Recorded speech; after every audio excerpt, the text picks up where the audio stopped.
რად უწოდებენ საქართველოს გოსანთა მხარეს.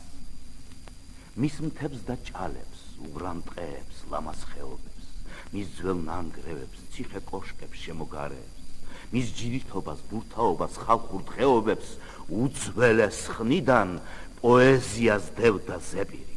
ადრე სანამ შეუყვარდა ხალხს პერგამენტი, მძლავრივით ქარი, ნაზი როგორც მთების ზეპირი. ომის დრო იყო თუ უღრუბლო იყო ამინდი, უძველეს ხნიდან დაწყებული რუსთაველამდე, რუსთაველიდან ჩვენამდე რეკს ივერთა ჩანგი.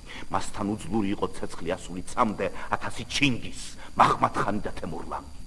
ახლა კი ჩემთვის ნათელია თუ ივერიის მცირაზე მცირე რიცხობრივად პატარა ერი, მარად ყოველ მხრივ შემორტყმული უამრავ მტერით მაინც გადარჩა და გადარჩა ის როგორც ერი. აქ პოეზია იყო მისი შემჭიდროება, ამკარა წყარო, მომჩქეფარი იმ ხალხის გულით, მის სასიცოცხლო ძალთა ძალა და საზრდოება. აი, ლირიკა მთელი მისი დიდი წარსულით. აი, რად უყვარს საქართველოს მსოფლიო